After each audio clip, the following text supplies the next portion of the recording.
tarde, seja bem-vindo à Assembleia Geral. O Partido Socialista apresentou este fim de semana o programa eleitoral aos militantes, com António Costa a definir o emprego como a maior prioridade para a próxima legislatura.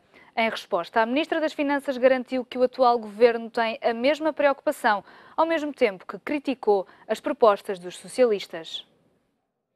A Convenção Nacional do PS deste fim de semana marcou a aprovação do programa eleitoral dos socialistas.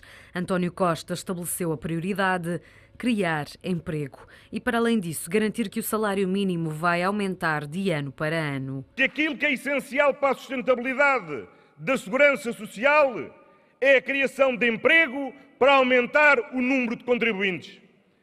Só ao longo dos últimos anos, o efeito da destruição de emprego e da imigração fizeram perder à Segurança Social 8 mil milhões de euros. Ora, se nós queremos ter uma Segurança Social sustentável, nós temos que ter emprego e isto é algo que tem que estar no centro das preocupações de quem já hoje é pensionista e vive das suas pensões. O secretário-geral do Partido Socialista quis ainda marcar a ruptura com as políticas da coligação. Costa aproveitou para deixar um recado ao governo. O nosso programa não é um programa de fé, nem de arte mágica, nem da convicção infantil que se tivermos um limite para a dívida na Constituição ou um limite para o desemprego na Constituição, a dívida desaparece ou o desemprego desaparece. Não. Nós sabemos que a vida não é assim. Que pena o atual Primeiro-Ministro nunca ter sido autarca. Porque se o tivesse sido,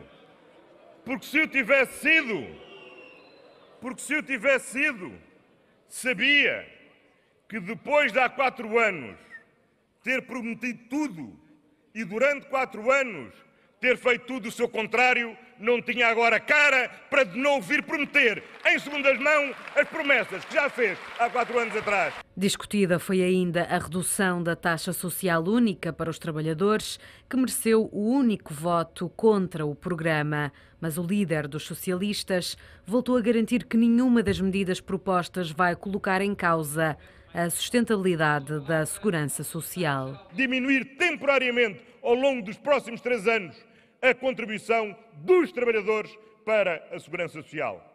E ao fazê-lo, é preciso que fique claro,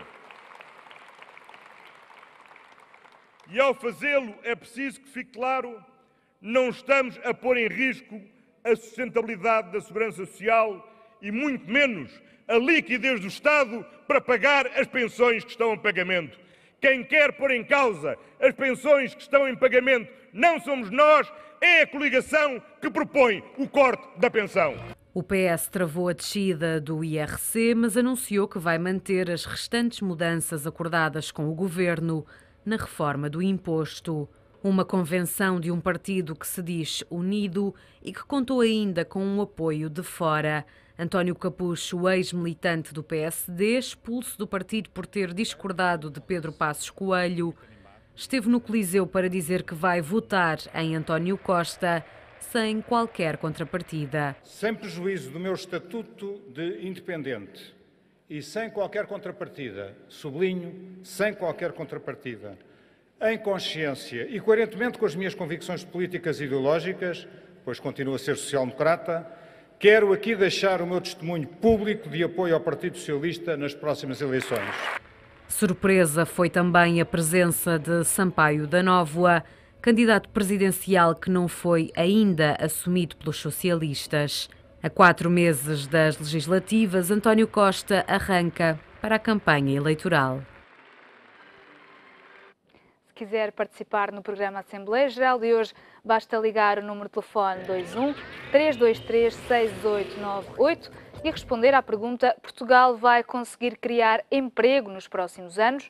Também pode deixar o seu comentário no site do Económico em www.economico.pt, ainda através do e-mail assembleia.geral@economico.pt ou na página do Facebook do Diário Económico. Está hoje connosco Francisco Madelino, convidado habitual do Assembleia Geral às segundas-feiras. Boa tarde, Francisco. Obrigada. Hoje falamos de emprego. António Costa definiu este fim de semana na Convenção Socialista o emprego precisamente como a causa das causas do partido para a próxima legislatura. O que é que lhe pareceu este discurso pré-eleitoral do PS, esta prioridade? Quer dizer, nós estamos já em plena campanha eleitoral, os partidos vão afinando as suas mensagens, mas nesse sentido eu estou de acordo que os dois principais problemas da economia nacional é recuperar o crescimento económico e reduzir o desemprego. De alguma forma eu diria que todos os partidos com aspirações a governar terão esses objetivos em cima da mesa. O que eu acho é que, digamos, tem havido duas formas, duas estratégias até aqui de conseguir fazer crescer a economia e de combater o desemprego. Tem havido uma estratégia que eu diria que era da Troika, abraçada pelo governo português e até aplicada com mais intensidade, que era a ideia de que Portugal tem um déficit externo muito forte. É isso que coloca problemas ao financiamento do déficit orçamental, já que, como nós temos déficit externo, isto é, importamos mais do que aquilo que exportamos, sai dinheiro que depois, mesmo que queiramos internamente pagar o déficit orçamental com poupança nacional, ela não existe, mas havia a convicção do Governo e da Troika que se houvesse uma redução do papel do Estado e uma flexibilização do mercado de trabalho, a economia acabaria por arrancar e por haver crescimento económico, aliás, previsto muito mais, que a crise teria uma duração muito mais pequena e que, de alguma forma, a contenção da procura interna, isto é, as pessoas tendo menos dinheiro para gastar, e mesmo se houvesse algum desemprego com algumas pessoas a sair, isso também significava menos importações, que acabaria por as dificuldades de desencadear o crescimento económico e combater o desemprego.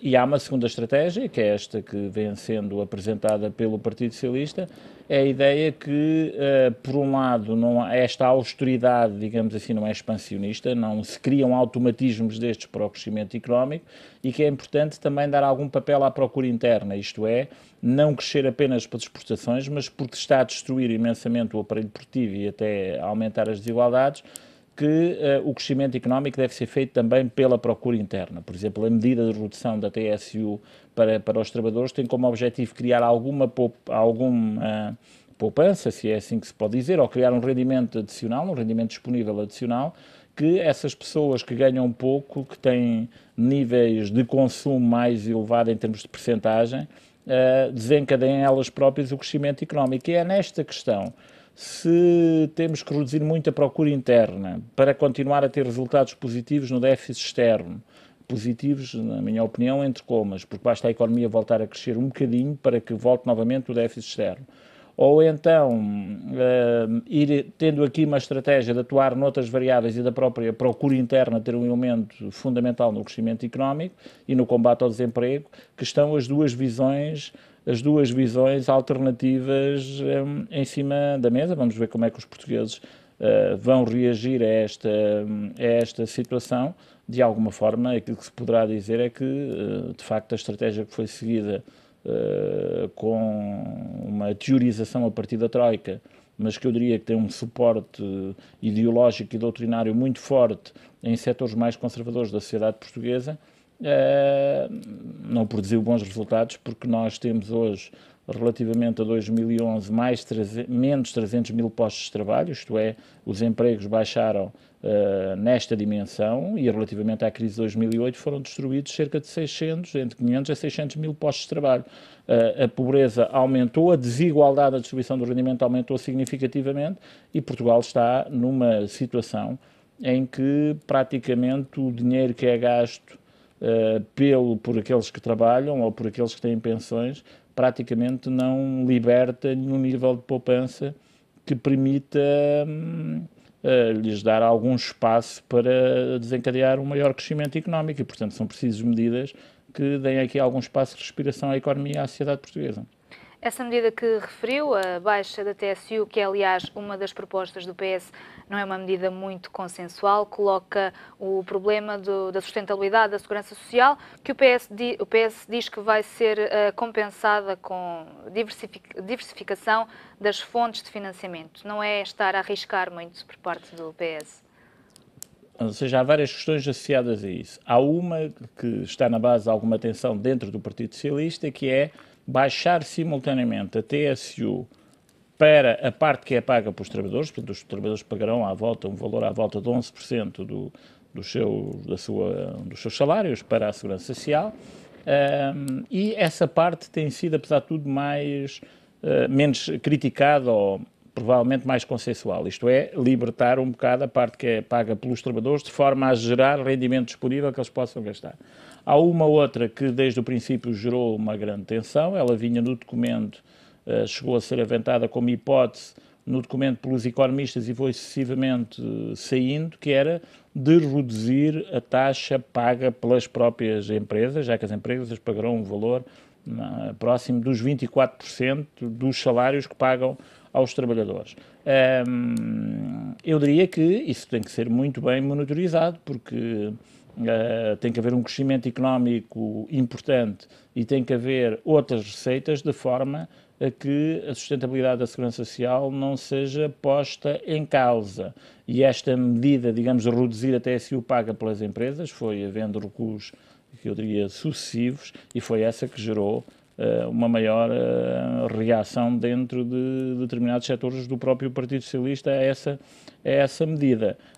Mas a medida tem que ser monitorizada de forma a que não se coloque problemas significativos de sustentabilidade da Segurança Social, embora a medida está pensada em 4 anos haverá uma redução significativa, uma redução de até 4 pontos percentuais e depois, nos 4 anos a seguir, haverá de novo uma recuperação. Sobre esta matéria, eu acho que, de facto, é preciso criar fatores que aumentem o rendimento disponível dos trabalhadores com rendimentos mais baixos, de forma a que a própria procura interna possa crescer, porque uma parte significativa dos trabalhadores nem sequer pagam IRS, porque os salários são muito baixos e, portanto, mesmo baixando o IRS, não cria mais rendimento disponível a esses trabalhadores. A única forma é intervir sobre a Segurança Social que será paga por eles próprios. O que poderá ser estranho é que quem chegou a propor que haveria uma redução significativa da TSU, quer sobre os trabalhadores, mas sobretudo sobre as empresas, e com uma diferença, quer só sobre as empresas e não sobre os trabalhadores, desculpem,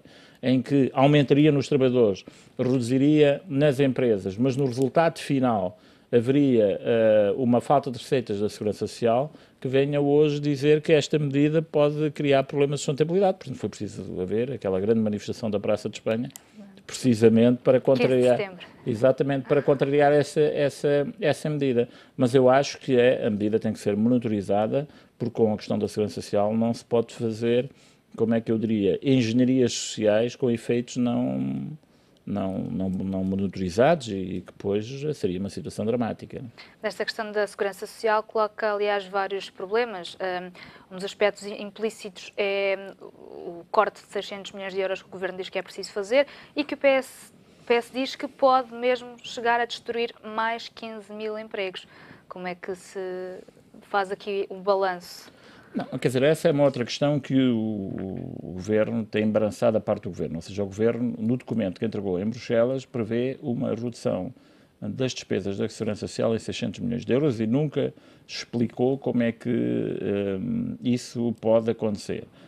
E continuamos outra vez na mesma questão, isto é, nós quando reduzimos as pensões pagas pela própria Segurança Social ou outro tipo de apoios, quando mais essas pensões e esses apoios vão para grupos sociais mais desfavorecidos, mais o efeito na procura interna é extremamente negativo, porque essas pessoas, praticamente com o dinheiro que recebem dessas pensões, gastam-no totalmente. Isto é aquilo que os economistas dizem, que tem uma propensão marginal a consumir praticamente próximo dos 100%, não é? E, portanto, se eu baixo esse valor das pensões, isso tem um efeito do lado das receitas futuras da Segurança Social, porque isso dinamiza a economia interna, restaurantes, as mais variadas empresas que fornecem serviços para essas pessoas, logo vai haver menor atividade económica, vai haver também menores receitas do lado da Segurança Social. Eu acho que é importantíssimo que nos próximos anos sejamos capazes de ter medidas que, atuando simultaneamente do lado da procura e atuando simultaneamente do lado da oferta de economia, isto é, atuando do lado do rendimento estimulando a procura interna, mas atuando do lado da capacidade competitiva do país, seja capaz de fazer um choque positivo sobre a economia e a sociedade portuguesa, porque o impacto da intervenção do memorando foi extremamente forte, e agora para voltar a pôr novamente, se é assim permitida a expressão, a roda a rodar, é preciso um choque forte sobre a economia e a sociedade portuguesa. Temos já uma telespectadora ao telefone, Maria Magalhães, liga-nos de Vila do Conde. Boa tarde, qual é a sua opinião? Viva, boa tarde para a menina e deixe-me dar os cumprimentos ao Sr. Francisco Marcelino. Gosto de ouvir porque é uma pessoa isenta, ou pelo menos esclarece bem e não fala pela cartilha do governo, porque estando a chegar a eleições é muito complicado. A gente ou desligar a televisão ou quase são sempre os mesmos e é tentar intoxicar as pessoas. Portanto, os meus cumprimentos ao Sr. Francisco. Entretanto, eu gostaria de trocar uma questão com o Sr. Francisco Marcelino sobre o seguinte. Por exemplo, Paulo Portas há pouco tempo falou sobre o PES, uma das medidas, e ele dizia esta frase: para criar emprego é preciso que os investidores tenham confiança em Portugal. Ora bem, eu como cidadã perguntei-me, quando ouvi perguntei-me, porquê os investidores tenham confiança em Portugal? Ele não acredita nas empresas portuguesas? Ele está a falar para quem? Investidores estrangeiros, só podem, para terem confiança em Portugal, está a mandá-los vir.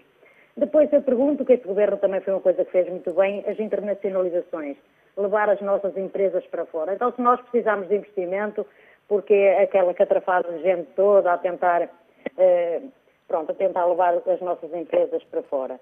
Agora, em relação a se temos ou não, ou se é preciso... Olha, eu para mim tenho várias medidas. Concordo com o António Costa em muita coisa, tenho confiança nele acima de tudo. É preciso, para mim, é preciso baixar o IVA. É preciso também reformar a segurança social, como o Sr. Francisco disse, porque, por exemplo, eu não entendo, quem tiver uma carreira completa, 30, 40 anos, que vá para a reforma, que dê lugar a pessoas mais novas. Já, no fundo, tem a carreira completa. Eu não estou a falar de pessoas como há no governo e há noutros, 8, 10 anos ou 12, não. Se tiverem 30, 40 anos, que libertem os lugares. Outra medida que podia ser feita também, é preciso acabar também com os benesses que estão a dar às empresas através dos estágios profissionais. É lógico, se eu tenho uma empresa, se eu tenho alguém que não lhe pago, até o Estado ainda me paga a mim, porque é que eu hei de meter o empregado? Vou buscar a pessoa. Está tudo pernas para o ar. E é preciso também acudir às nossas empresas, porque o Sr. Marcelino sabe, mais ou menos por aquilo que eu tenho estado atenta, é assim, vieram estes fundos comunitários, mas é só para quem tem poder de investimento, eles têm que entrar com muito dinheiro. As nossas empresas estão estagnadas e isto agora com as penhoras automáticas, pior, que eles penhoram bolos, penhoram cá, tudo de pernas para o ar. O António Costa vai pôr as coisas direitinhas, não vai, nós somos sempre, contribuímos sempre uns para os outros. Infelizmente há 3 anos estou desempregada e mais repare, mesmo nos desempregados, nós já temos medo de arranjar emprego. Porque eu, por exemplo, agora estão-me a ajudar com qualquer coisa, não sei o quê, mas se eu arranjar, estou quase meio ano para voltar outra vez a ter esse, não sei se me estou a fazer entender, é complicado, está tudo de pernas para o ar.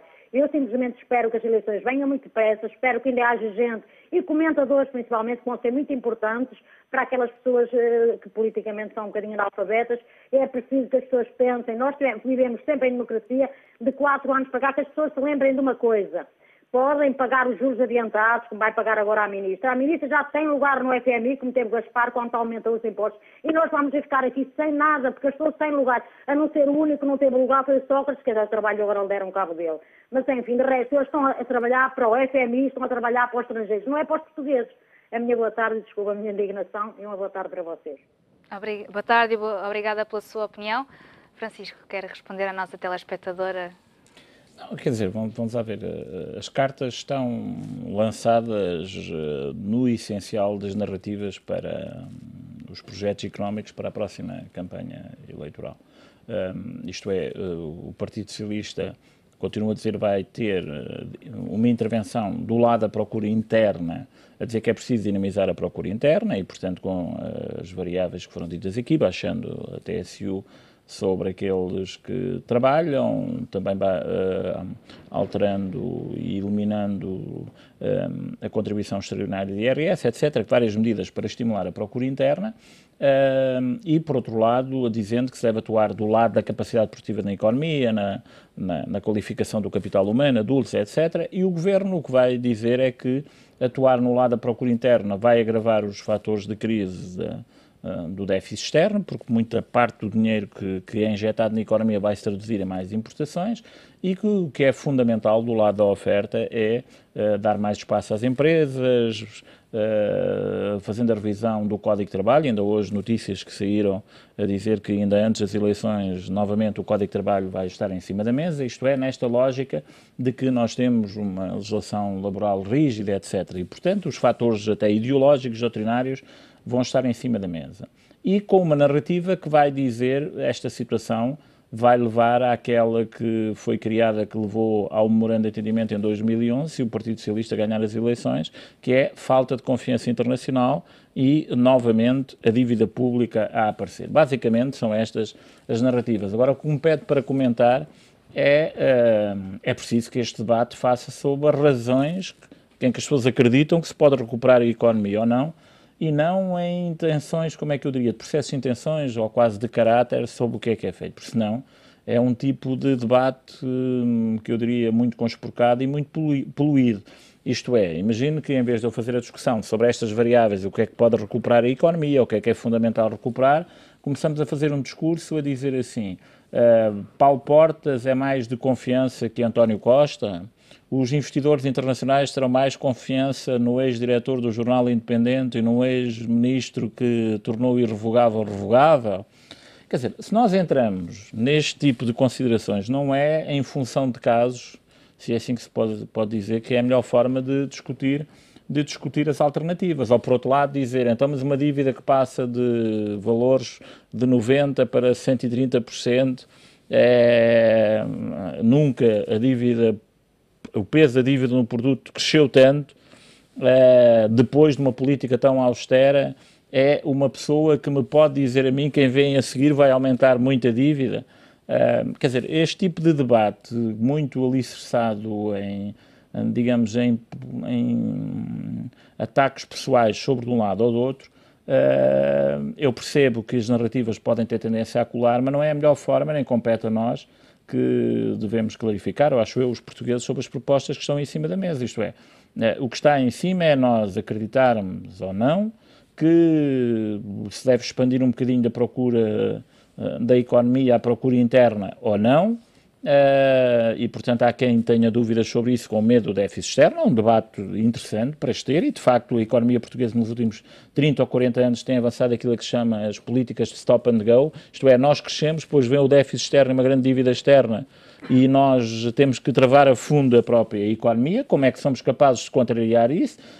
Contrariamos isso como? Flexibilizando a legislação laboral, baixando os salários, fazendo mais investimento na formação de adultos e na educação. Os fundos comunitários terão mais rentabilidade a médio prazo se forem gastos em educação de adultos ou se forem gastos a bonificar as taxas de juros ou dar dinheiro a fundo perdido às empresas. Fazemos um mix destas políticas. Esta é que é a discussão interessante a fazer sobre, digamos, as opções políticas que estão em cima da mesa. E, portanto, eu acho que o Dr. Paulo Portas é muito bom no discurso, fala bem através de slogans, etc., mas eu aconselharia a que não utilizasse o debate sobre a palavra confiança como um valor acrescentado que ele possa ter. Tem muitos valores acrescentados noutras matérias, mas propriamente não é na palavra confiança que eu, se fizesse, digamos, o marketing da imagem do Dr. Paulo Portas, não era nessa palavra que eu apostava. Poderia apostar noutra, assertividade, capacidade de resistência, coisas nesse género, mas confiança não é precisamente o seu forte. Temos mais um telespectador ao telefone. Armando Marques, liga-nos de Luanda. Boa tarde, qual é a sua opinião? Olha, muito boa tarde a você e a sua convidada. Olha, eu queria dizer o seguinte, relativamente à pergunta que é Portugal vai conseguir criar empregos nos próximos anos, eu espero que sim. Agora, dentro dos projetos que existem em Portugal, relativamente ao Partido Socialista e à coligação do Governo, digamos que aqui é uma questão de credibilidade. A credibilidade do Governo foram 4 anos de ajustamentos, 4 anos de grande dificuldade para as pessoas e, como está aí a senhora a dizer, que o Governo foi para além da Troika. Eu não sei se é para além da Troika. E quando a senhora está a dizer isso, já está, digamos, a formar uma ideia ideológica. Penso que nós devemos ser Houve pessoas que disseram que o senhor é independente. Não, eu não acho que seja independente. Eu acho que o governo fez aquilo que deveria fazer. Não é aqui uma questão ideológica, foi uma questão de necessidade. E essa questão é muito importante nós temos em questão. Nós, neste momento, temos uma alternativa que é do Partido Socialista. O que é que eu vejo no Partido Socialista? O senhor acabou de dizer, bom, faz-se, digamos, um estímulo à procura interna, é uma questão ideológica. Ou não se faz, é uma questão ideológica. Quer dizer, se até a SUS diminuir, que vai descapitalizar, digamos, a segurança social, é evidente que as pessoas ficam com rendimento disponível. E ao haver essa procura interna, as pessoas consumirem mais, mas isso também vai desequilibrar as contas externas. A questão é saber se isso deverá ser feito de uma forma, digamos, equilibrada. O que eu não estou contra o dar algum rendimento disponível às pessoas depois deste tempo todo. Mas tem que ser feito de uma forma, digamos, equilibrada. Já não me parece, digamos, muito dizer que isto é uma questão ideológica.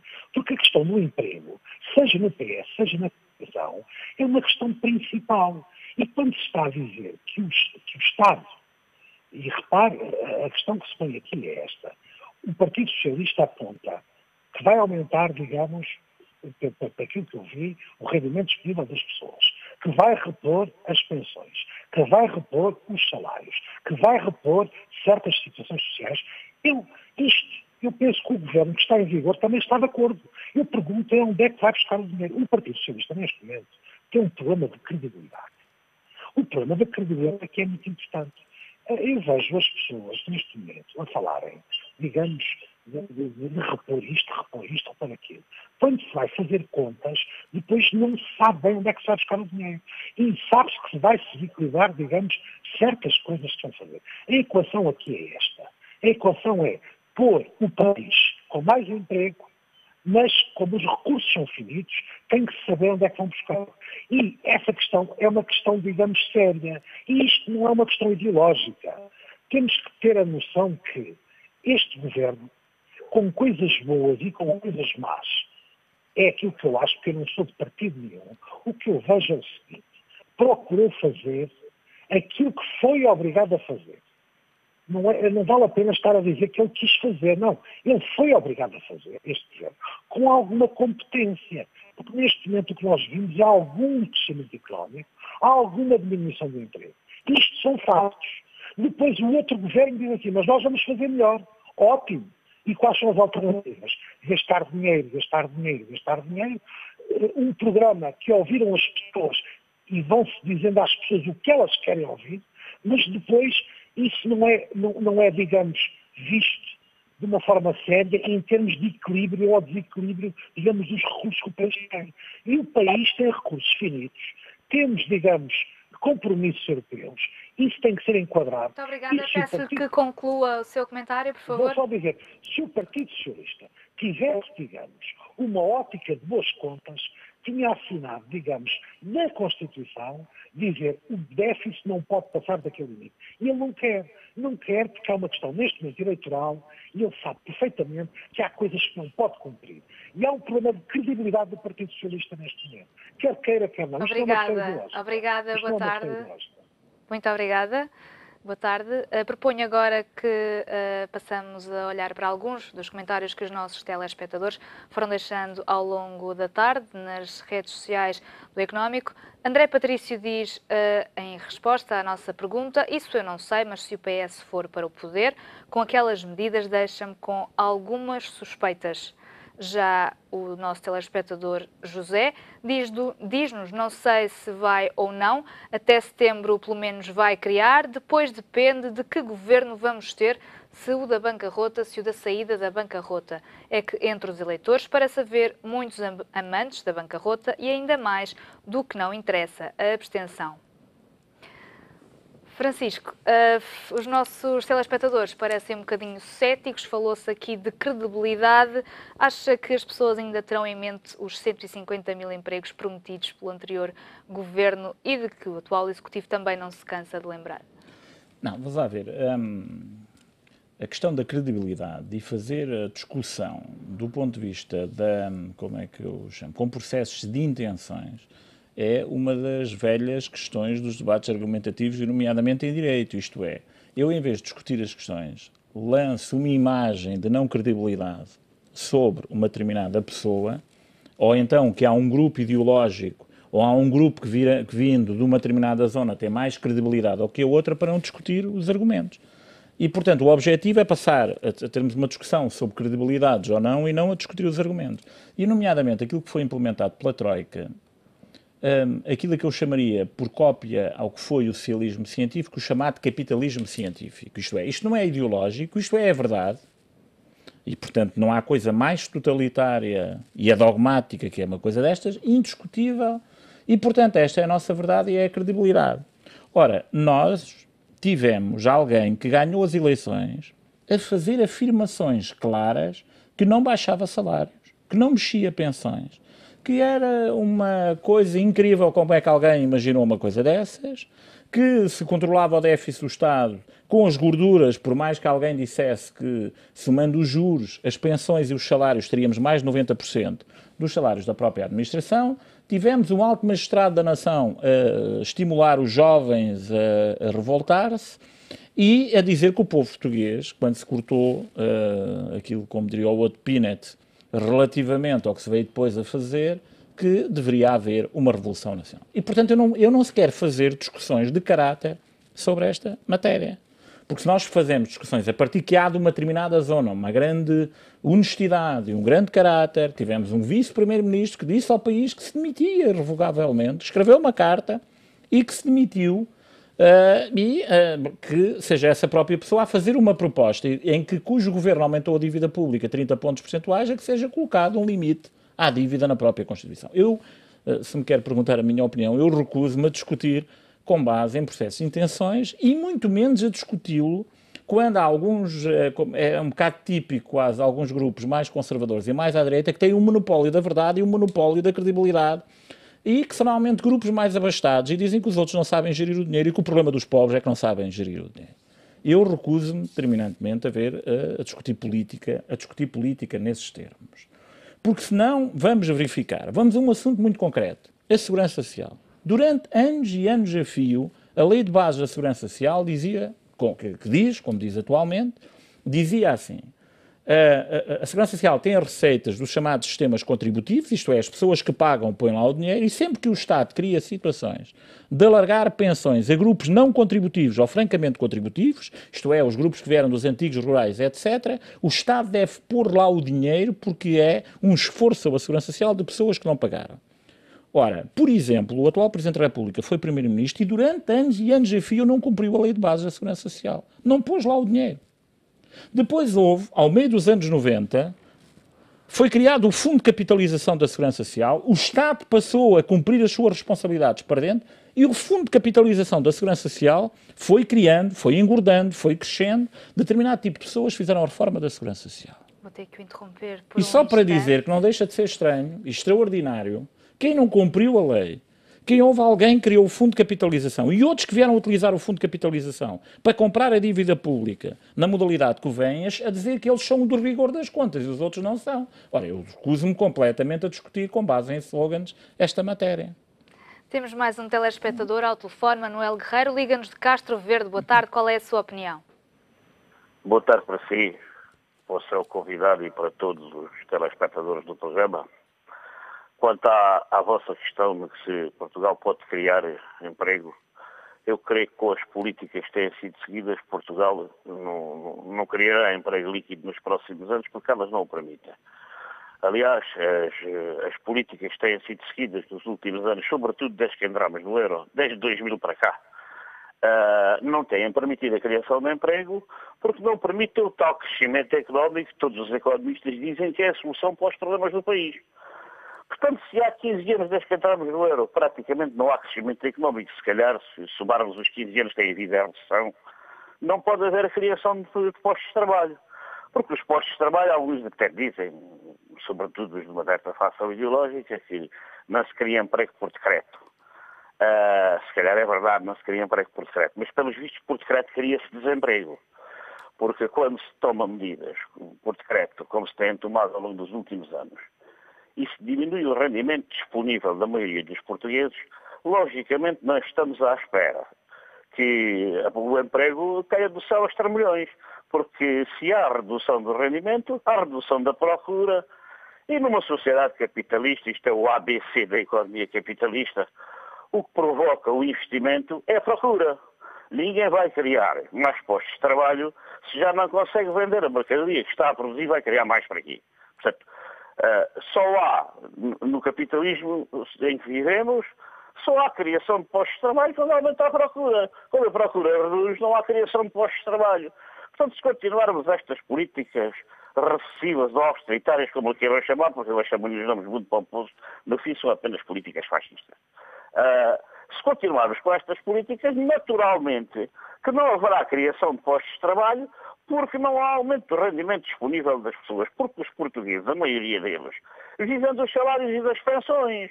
Portanto, se os salários e as pensões estão congelados ou diminuem, não há aumento da procura, não há aumento do rendimento e, portanto, não há aumento do emprego. O que nós deveríamos hoje estar a discutir, e essa é que era a discussão que eu penso que era legítima, é quais foram as consequências da entrada de Portugal no euro há 15 anos. Como é que nós estamos? Se nós temos ou não mais desempregados, se nós temos ou não mais endividamento, se nós temos ou não mais pobreza, e portanto se esta solução resultou. Este é que é o verdadeiro debate que é preciso travar na sociedade, sem preconceitos. Não é? E para podermos criar uma perspectiva de haver algum futuro para todos nós, não é? Porque senão vamos continuar a ter um país em que uma pequena minoria acumulará imensos privilégios, mas que a maioria vai caminhando cada vez a par e passo para a miséria, para a pobreza e para a desgraça. Portanto, eu penso que esse é o verdadeiro debate e não há bons, somos todos bons e somos todos maus em momentos diferentes. Portanto, nós temos é que encarar a nossa situação como um país independente e partirmos de que nós, os portugueses, todos, é que temos que procurar soluções para os nossos problemas, não estamos à espera de milagres vindos de lado nenhum, ninguém nos vai dar nada. Muito boa tarde e muito obrigado, Lícia. Boa tarde, obrigada. Francisco, concorda com a opinião deste telespectador e peço-lhe que seja breve? Sim, não, quer dizer, há que relativizar esta opinião. Ou seja, o que nós temos é o seguinte: do nosso consumo interno, uma elevada componente do consumo é importada. E do próprio investimento que é feito, uma elevada componente é importada sempre que o investimento aumenta. As máquinas são compradas, etc. Uma componente do investimento, à volta de 40%, é importado. E, portanto, nós também não podemos dizer que tudo está do lado da procura, criamos dinheiro ilimitadamente, ou criamos estímulos à procura ilimitadamente, e que depois haverá uma reação normal da oferta. O problema é que muito dessa procura que é lançada é satisfeita com produtos importados, isto é, as pessoas têm mais dinheiro, mas compram máquinas lá fora, compram telemóveis lá fora, compram computadores lá fora. E isso faz aumentar o déficit externo e, em última instância, a economia vai se endividando anos sucessivamente. Nós também não podemos ter esta posição simplista. Normalmente, e a solução que foi dada pela Troika, é que tínhamos que trabalhar a fundo na procura, empobrecendo o país, para que o país não importasse mais.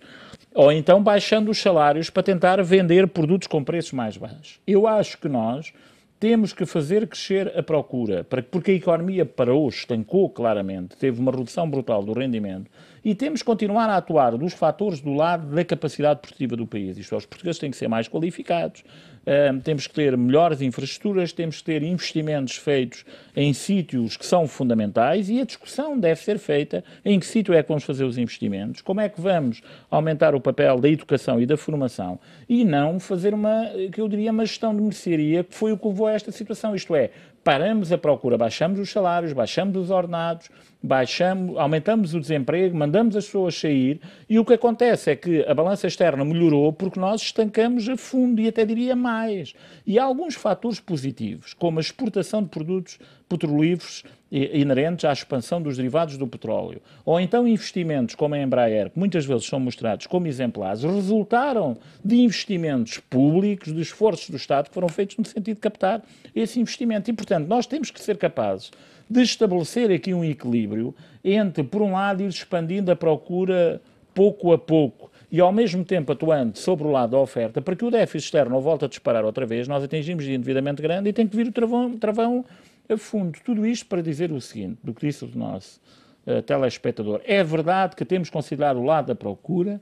Eu estou em desacordo com ele, no sentido de não dizer que nós temos uma capacidade ilimitada de aumentar a procura e que isso não há nenhum freio sobre a economia portuguesa, porque o freio depois vai ser a variável externa. E mais, se nós estivermos fora da zona euro ou estivermos fora dos mecanismos que nos permitem corrigir essas situações, a situação será muito mais dramática, porque nós criamos muita moeda, se fôssemos autónomos, e a inflação dispara. A inflação em 1983 atingiu valores muito acima dos 25%, chegou a quase 30% a inflação anual. As taxas de juros superaram os valores dos 30%.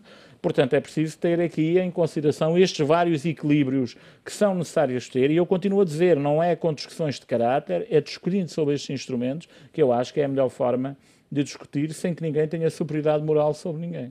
Obrigada, Francisco. Nós voltamos a encontrar-nos para a semana. O Assembleia Geral de hoje fica por aqui. Já a seguir, não perca toda a informação no Grande Jornal e tenha um excelente final de tarde.